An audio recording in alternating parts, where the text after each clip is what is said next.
And hold your instrument. Oh, this is awesome. Why is everyone dressed as Do you feel like you want to change? Nah, it's okay. I want you to be comfortable. It's okay. Caleb is wearing his nice button-down shirt. Do you have something? I mean, come on, penguins are the coolest. Yeah, I like it. I think it's awesome. And I mean, I got the memo. I wore orange, so we're matching. It's okay. Her long lost shirt. She left it here last time. Yeah. Good shirt, yeah. Are you recording right now? I am. We can start. Oh, this is awesome. You can just save some of that banter for, penguins are kind of a thing for Leo. Penguins and bunny rabbits, you guys have that common denominator going. But one reason why I love his love for penguins is I've actually been on a scuba diving trip to Antarctica years ago, and I took my instrument with me and I played for the largest king penguin colony in South Georgia Island. And it was freezing cold. It was 40 degrees outside with a 30-mile-an-hour wind chill. And in spite of that, I played for an hour. I played all sorts of different stuff. Played some music by William Grant Still, some Paganini, J.C. Bach, and then I got to Johann Sebastian Bach. And the male, the dominant male in the colony, he came right up to me. Now, mind you, penguins, their beaks are designed to crush through shells. They eat the shellfish, so they can take your finger and take it off, literally. Yeah.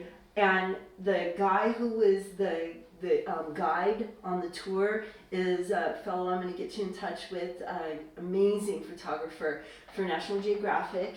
His name is Amos Nachum. And I spoke to Amos before coming. He said, Karen, look, because I was nervous about going. I'd never been scuba diving in colder than freezing, temperatures. Because of the salt water, the water freezes at 28 degrees, and we were actually going to be scuba diving in that. And so he talked me through how to get ready with my gear and myself and my mental mindset. He said, look, and he dangled this carrot. He said, Karen, bring your instrument, and when we get to South Georgia Island, I'll take pictures and give you pictures for free of you playing. I'll shoot you playing for the king penguin colony. And so that's how I played for an hour out there, and I got a ton of pictures. And he got, the dominant male came in like this close to my face and my fingers. Oof. And was just mesmerized by the Bach. That's why I'm so excited. You guys are doing so much Bach on this program. This is a magical program for me. Tell us about the piece that you're playing, your solo piece. So I'm playing the Bach Concerto and which concerto, Leo? BWV 1056 and in what key? F minor, and it has 3 movements, and this first movement, second movement, third movement. The first movement is kind of like a marchish and kind of still dance, and the second movement is kind of a slow lyrical movement, and that's the one that everyone knows. And the third movement is a faster paced dance, like that really brings joy too. And why are you playing Bach? Because Bach is my favorite composer, and I've always liked Bach since I was 8. How old are you now? 13. Very cool. Very cool. What about you, Caleb? What are your main? Well, before we get totally started here, I'll just do a quick little intro. Caleb Christensen here, and we are with Karen Elaine and Leo Pongo Dinner. And the live streamed August 9th violin recital and viola and piano is coming up 1 p.m. tomorrow. So we're just having a little discussion, as you heard from this preliminary here. And yeah, let's get back into it. So, as you were asking me, what was the question? What's on your program for the presentation tomorrow? What are you playing? Well, I'll be playing the entire Bach Partita 3 from memory. 6 movements of that. And Handel, Sonata 3 and Sonata 4. Both have 4 movements, as well as Fiocco Allegro. And then... And the Bach, is that also, like Leo, one of your favorite composers? I believe so, yes. You believe so? That's an either yes or no answer. What do you mean I believe so? What's your new favorite composer? My favorite composer? That's a tough question. Tough question. I don't know that I necessarily have a favorite. I've enjoyed in the past, like playing on piano, Ludovico Einaudi, kind of a modern composer. But no, I enjoy Vivaldi. Strauss is one of my favorites as well. Johann or Richard? Would be Johann. And that whole era of music I enjoy. Awesomeness. And a really cool thing that we're doing on tomorrow's concert is a world premiere performance of a commission that I made of this fabulous young composer, Mr. Leonardo Pongodinner. It is 2 movements for a trio, violin, viola, piano. And why don't you tell us a little bit about this piece that we're going to play tomorrow? My piece is called Camp Memories. It was originally based off memories I made in Interlaken summer camp, and the second movement is Viola Dance, which was based around an idea for Karen Elaine here. And I wrote it with one of my friends, originally Luca Merlin Kish, and it's kind of like a fast virtuoso piece that mainly features the viola. And the first movement is kind of like an all-around, it's kind of like I wrote the beginning to the style of Bach fugue as an intro, and then the second part is kind of like a more classical part, and there's like mixes of polyphonic like material in between.